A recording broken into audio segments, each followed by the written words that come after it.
বৈশাখ মাস, আছে আছেই ঝড় বৃষ্টি শুরু হয়ে যাচ্ছে। আজ দুপুর থেকে একটানা বৃষ্টি হয়েই চলেছে এই আতাপুর গ্রামে। গ্রামের প্রধান শশীকান্তবাবুর বাড়িতে দুটো লোক বসে কথাবার্তা বলছে। শশীকান্তবাবু, সব কিছু তো ঠিকঠাকই আছে দেখলাম।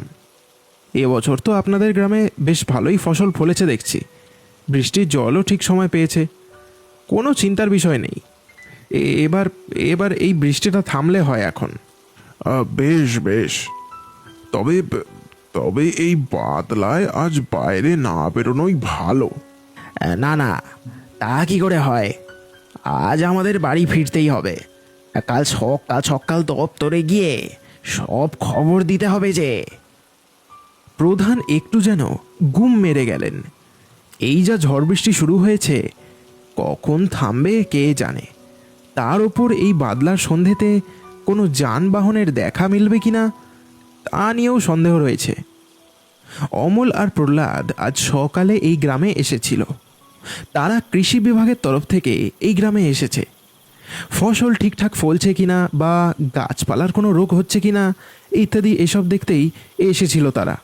তবে কাজ শেষে দুপুরবেলায় খাওয়া দাওয়া করে যখন তারা বেরোতে যাচ্ছিল, ঠিক তখনই শুরু হলো কাল বৈশাখীর ঝড়। গাছপালা উল্টে পড়ে যাবার জোগাড় হলো একেবারে। না, এবার বৃষ্টিটা একটু কমেছে, এবার আমাদের উঠতেই হবে। ঠিক আছে, তবে আমি গাড়োয়ানকে ডেকে দিচ্ছি, ও তোমাদের পৌঁছে দিয়ে আসবে। এই বলে তারা দুজন বেরিয়ে পড়ল।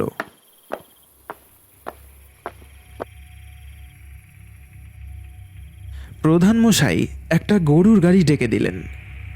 তারপর গাড়োয়ানকে ভারী গলায় বললেন, এই যে এদের ঠিক করে ওই শিমুল তুলিতে পৌঁছে দিয়ে আয়। তবে ভুলেও ওই পুরনো শ্মশানের জঙ্গলের রাস্তাতে যাসনি যেন। গাড়োয়ান শুধু একবার ঘাড় নাড়ল। এরপর তারা দুজন উঠে বসল গাড়িতে। ওই পুরনো শ্মশানের জঙ্গলের রাস্তায় কি এমন লুকিয়ে আছে যার জন্যে প্রধান গাড়োয়ানকে সাবধান করে দিল আগে থেকে? আসল ব্যাপারটা যে কি তা হয়তো একটু পরেই বুঝবে সবাই।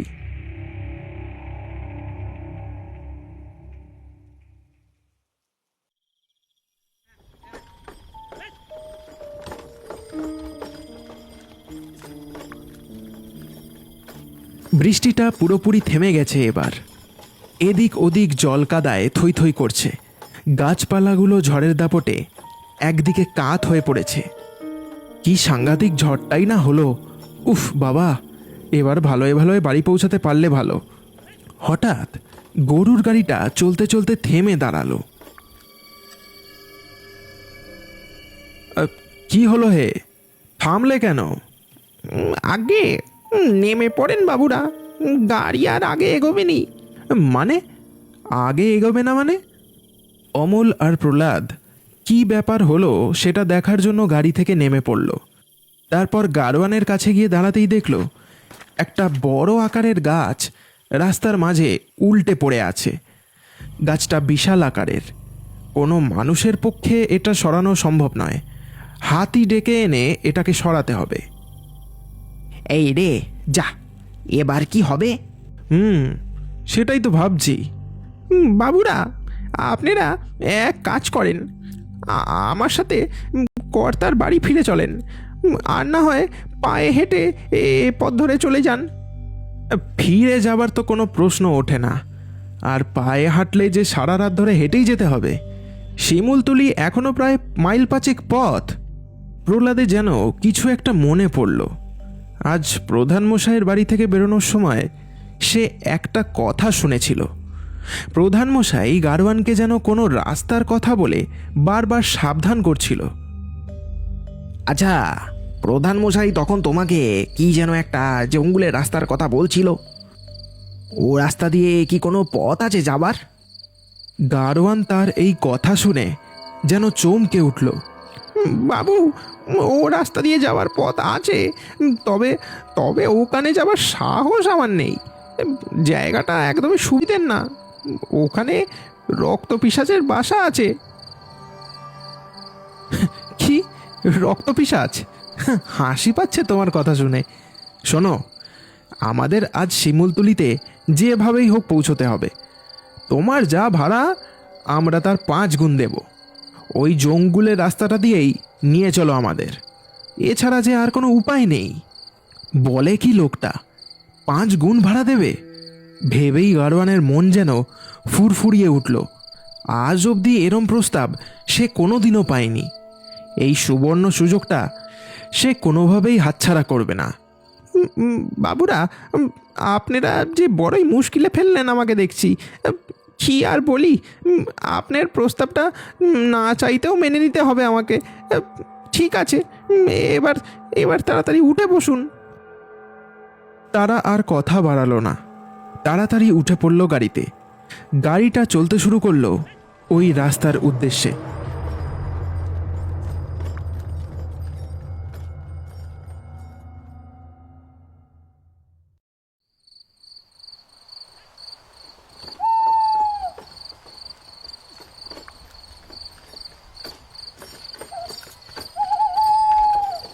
বেশ কিছুক্ষণ কেটে গেল।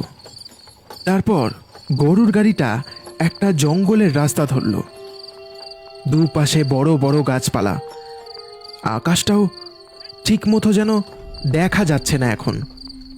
যেন বাইরের জগৎকে আশপাশের গাছপালাগুলো ঢেকে রেখেছে।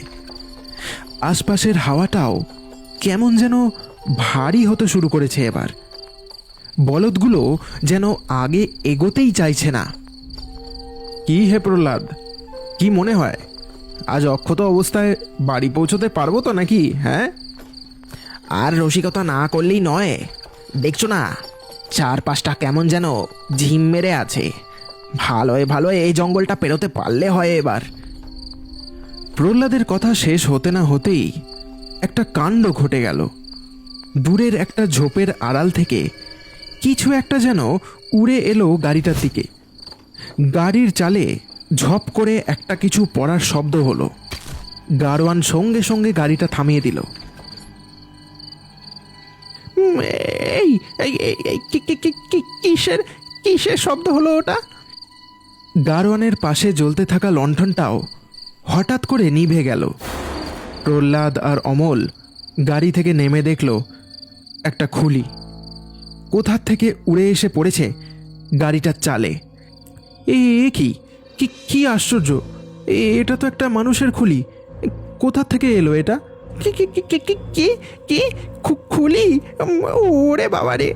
আমি তো আগেই বলেছিলুম এখানে এখানে ওই রক্ত পিশাচের বাসা আছে। বাবুরা, আমাকে আমাকে এবার ক্ষমা দেন বাবুরা। আমি আমি আর যেতে পারবো নি।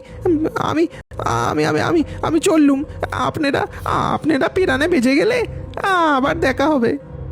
এই বলে সে বলদগুলোকে ছোটাতে ছোটাতে কোনো রকমে ফিরে গেল উল্টো পথ ধরে। এবার কি করবে? ও বেটা তো আমাদের একাই অন্ধকার জঙ্গলে ফেলে পালালো, তার উপর আবার এই কাণ্ড। কি বলো, আমাদের এখন কি করা উচিত? এতটা পথ এসেই যখন পড়েছি তখন আর ফিরে যাব না।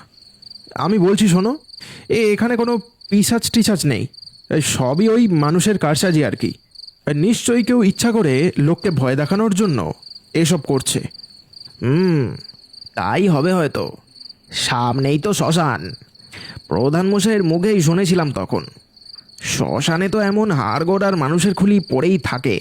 আর সেখান থেকেই হয়তো কেউ ওই খুলিটা নিয়ে এসে ভয় দেখানোর জন্য ওটা আমাদের গাড়ির দিকে ছুড়ে দিয়েছিল। এবার এবার চলো, রাত বাড়ছে। এ পথ ধরে হেঁটেই দেখা যাক, তারপর কপালে যা আছে তা না হয় হবে। এরপর ওরা দুজন রাস্তাটা অনুসরণ করে আগে এগোতে শুরু করলো। তারা দুজনে এক নাগারে হেঁটে অন্ধকার রাস্তাটা ধরে সামনের দিকে এগোচ্ছিল। যতই তারা এগোচ্ছে ততই যেন জঙ্গলটা আরও বেশি মায়াবী রূপ নিচ্ছে। বাইরের জগতের থেকে বিচ্ছিন্ন যেন এই জগৎ। এ যেন কোনো এক অন্য মায়াবী পরিবেশে এসে পড়েছে তারা।